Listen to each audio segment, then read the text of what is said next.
Kia ora everyone, welcome back to our next edition of Econ Talks. Gareth, we've seen the latest GDP numbers for the New Zealand economy showing that we shrank at the start of 2022, down 0.2%, a feeling that Omicron has certainly been starting to whipsaw through, keeping things a little bit more limited as we moved into the start of this year.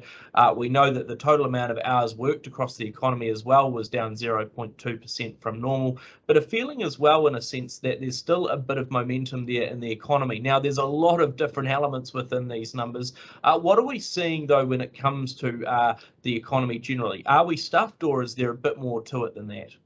I think despite the headline number, Brad, the result was actually quite a positive one in terms of the strength of underlying growth, particularly domestically. Now, it is hard to disentangle what's going on with some of the numbers because we've had Omicron affecting numbers in the first half of this year, with people isolating and being stuck at home, either with the disease or because they're a contact. But we also know that in the latter part of 2021, that the top half of the North Island, Auckland, and parts of the Waikato in particular were locked down for a large part of that period as well. So there was actually a bit of a bounce back in spending through the first quarter of this year, despite the fact that people weren't able to get out and about as much as we moved through into the traffic light system and were at red for some time.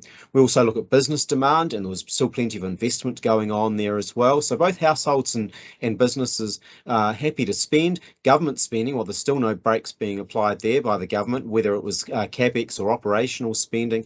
There's still massive growth coming through in those numbers as well. So actually domestically, you look at the numbers and go, Omicron, where's that? I can't see that in there at all. So that was not the sort of key feature or the key headline story of what was going on with that GDP drop that we saw.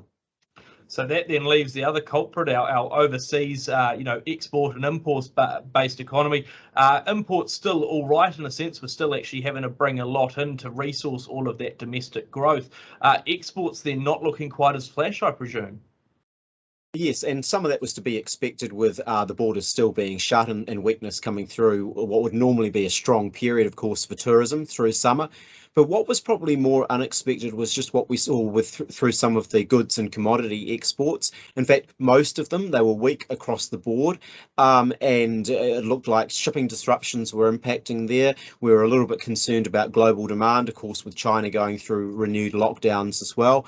And discussing with people within New Zealand, there was a sense that partly because of Omicron, but partly because of other capacity issues, that we weren't actually able to do the production or the slaughtering that we would normally have done as well. So the export side was actually alarmingly weak. We're not sure how long that some of those issues will persist for, but it did ring some alarm bells when we looked at the numbers. I mean, looking forward from here, we'd hope that exports do improve, particularly given the borders reopening through the course of this year, and we've already seen tourism start to rebound, and I think we will continue to do so. So there is optimism from that broader export picture, but there was some bad news in some of those numbers there.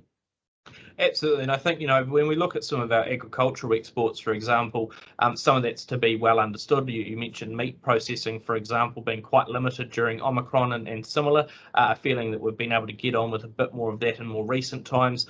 Dairy production, though, not necessarily, that we haven't had enough people in certain places, although that's still a challenge. Realistically, we're seeing that for various reasons, there's a decline in the amount of milk coming forward. And of course, although prices are high, if you're multiplying those very high prices by a considerably smaller amount of product, you're still not making as much money as you might have previously, or certainly compared to where some of those expectations were. So feeling that there's a bit of a downward slide there, a lot of that around the supply of various goods. Feeling though as well that globally there is a bit of a slowdown coming. You see that in most of the economic numbers, and so a bit of worry starting to creep in that if there's already a bit of a slide when it comes to supply, there could also be weakness in demand, right? China not buying quite as much, the US and Europe similarly gripped by inflation and having to limit their spending. And then you look at, I guess, the drivers of some of the wider supply chain issues around very high input costs and actual availability of various products and what have you.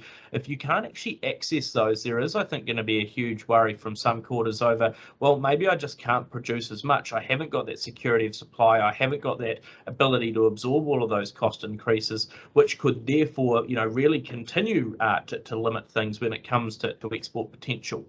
I mean, Gareth, where does this all leave us? A contraction in the start of the year, everyone starting to ring the recession alarm bells.